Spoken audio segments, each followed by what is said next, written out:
Hello dear champions, welcome to super grades. My name is Tapesh Saxena और इस session में मैं आपको बताने वाला हूं कि कैट 2025 के पेपर में कौन कौन सी चीजें आ सकती हैं, कौन सी चीजें नहीं आ सकती हैं। तो यस, कुछ प्रेडिक्शंस करने वाले हैं, कुछ चीजें आपको बताने वाले हैं on the basis of the trends that we have observed in the last 5 years, specifically in the last paper of 2024। उसी के बारे में बात करेंगे। तो यस, मेरे पास या आपके पास ये क्वेरी है कि VARC में, DILR में, QA में किस टाइप के क्वेश्चंस आएंगे, कौन से क्वेश्चंस नहीं आएंगे। लास्ट 20 डेज में मुझे किस चीज के ऊपर ज्यादा फोकस करना चाहिए, किस चीज के ऊपर कम फोकस करना चाहिए।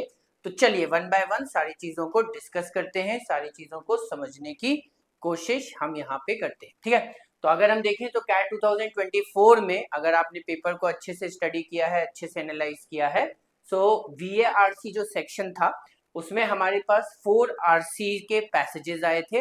राइट, ऑलमोस्ट सारे पैसेजेस जो थे वो मॉडरेट टू डिफिकल्ट लेवल के थे।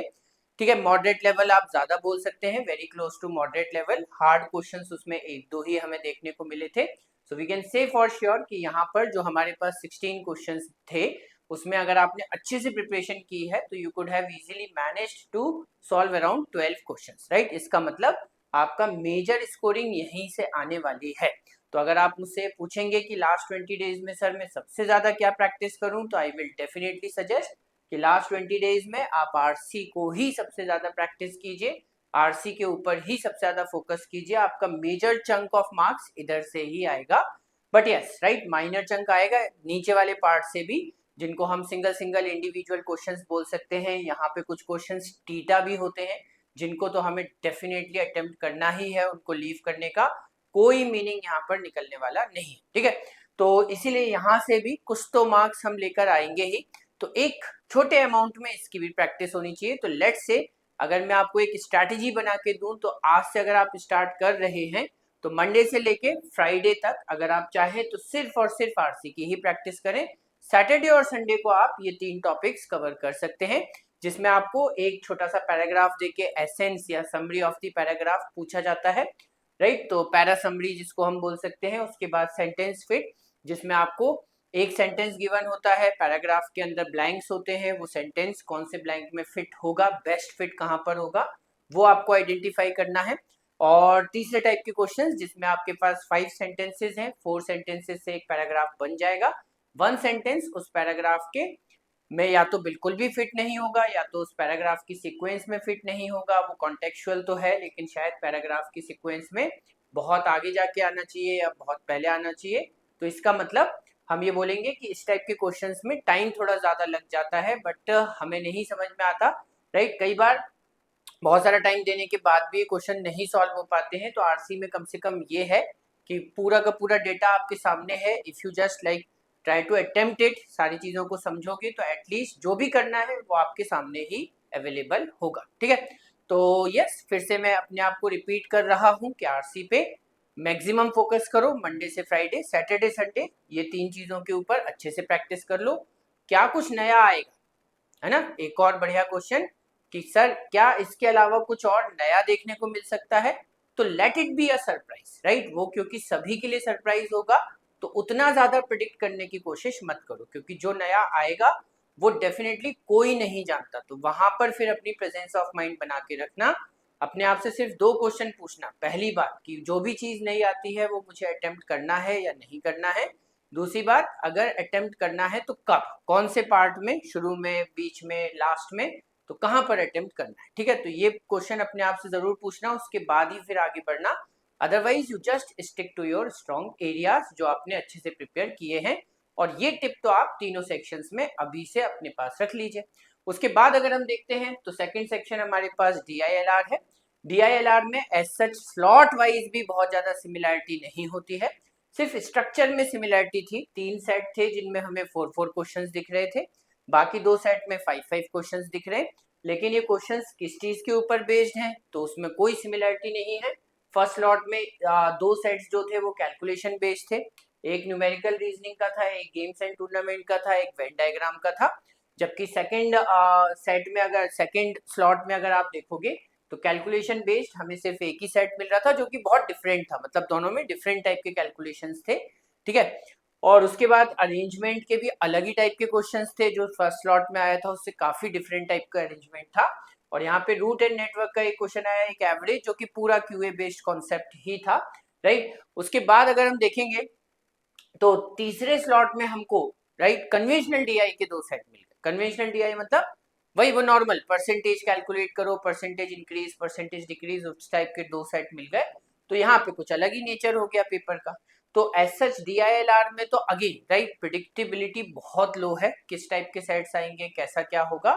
लेकिन यहाँ पर हमें प्रैक्टिस क्या करनी है लास्ट 20 डेज में, कि जितने भी टाइप्स हमें पता है, जितनी भी चीजें हमें पता है, राइट, कि ये एग्जाम में आ सकती हैं। यहाँ पे आपको बहुत सारे नाम तो मिल ही गए, इनमें से हर टाइप के कम से कम नहीं तो हम 15-15, 20-20 सेट जरूर सॉल्व कर लें, राइट। लास्ट मोमेंट पे वो हमारे लिए बहुत ज्यादा इंपॉर्टेंट प्रैक्टिस हो जाएगी, ठीक है।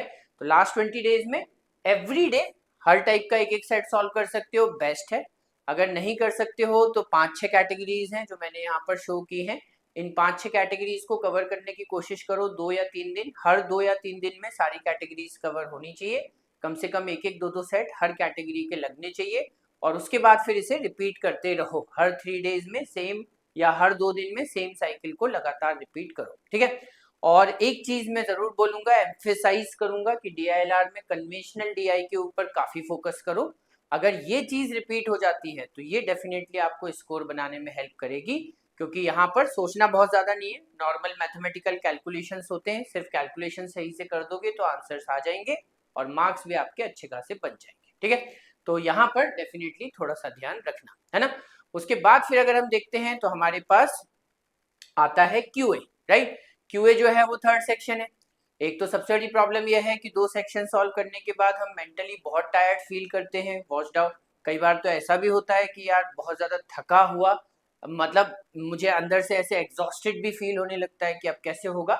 लेकिन इसकी प्रैक्टिस करनी पड़ेगी, राइट। अगर आपका एग्जाम जो है वो 40 मिनट्स मतलब 2 आवर्स का है, तो आपको एक सिंगल सिटिंग हमेशा डेली बेसिस पे 3 आवर्स की लगानी चाहिए, राइट। हमेशा जब भी पढ़ने बैठो 3 घंटे लगातार पढ़ाई जरूर करो, आपका माइंड और आपकी बॉडी 3 आवर्स के लिए अच्छे से प्रिपेयर्ड हो जाएंगे।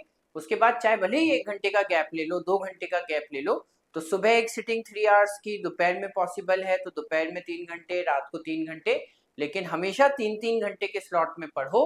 when you will have a practice of like using your brain for 3 hours continuously, तो फिर आपको कैट में 2 आवर्स जो है वो डेफिनेटली बहुत कम लगने वाले हैं।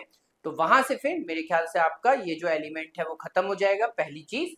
दूसरी चीज ये है कि कैट 2024 का जो एनालिसिस है वो हमें कह रहा है, एंड ऑब्वियसली इसके पहले के पेपर में भी हमको सेम ट्रेंड देखने को मिला है। मैंने क्लासेस में और हमेशा अपने हर सेशन में ये बात बार बार कही भी है कि हमें अरिथमेटिक और एल्जेब्रा पे बहुत ज्यादा फोकस करना है। Arithmetic for all, right. आपका मैथ्स बैकग्राउंड है, मैथ्स बैकग्राउंड नहीं है, जैसा भी है, अरिथमेटिक सब लोग प्रैक्टिस करो, सबके लिए डुएबल होता है।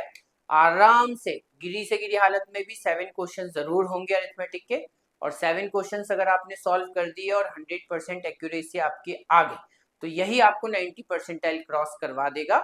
उसके बाद फिर एल्जेब्रा के कुछ इजी टॉपिक्स पिक कर सकते हो। अगर नॉन मैथ्स बैकग्राउंड है, मैथ्स बैकग्राउंड है तो डेफिनेटली एल्जेब्रा भी पूरा कंप्लीट करके जा सकते हो। एंड यस, अगर जिन लोगों का नॉन मैथ्स बैकग्राउंड है तो एल्जेब्रा थोड़ा आधा सा कर लो, राइट। ज्योमेट्री मेंसुरेशन ट्रिग्नोमेट्री भी थोड़ा आधा आधा कर लो, राइट। जितनी चीजें समझ में आ सकती हैं, नंबर्स में कुछ बहुत इजी कॉन्सेप्ट्स होते हैं उनको कवर कर लो, राइट। और मॉडर्न मैथ्स में आई थिंक अगर अभी तक नहीं पढ़ा है तो नहीं भी पढ़ोगे तो चलेगा, उतना वेटेज है नहीं।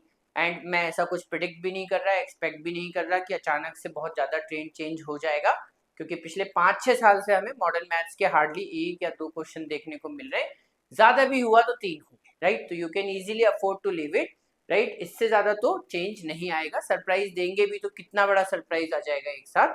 तो डेफिनेटली मॉडर्न मैथ्स में क्या आता है, permutation, combination, probability, set theory, तो ये सब मत करो। सेट थ्योरी, वेन डायग्राम वैसे भी आप डीआईएलआर में प्रिपेयर कर ही रहे हो, तो यहाँ पर अलग से करने की जरूरत वैसे भी नहीं है, ठीक है।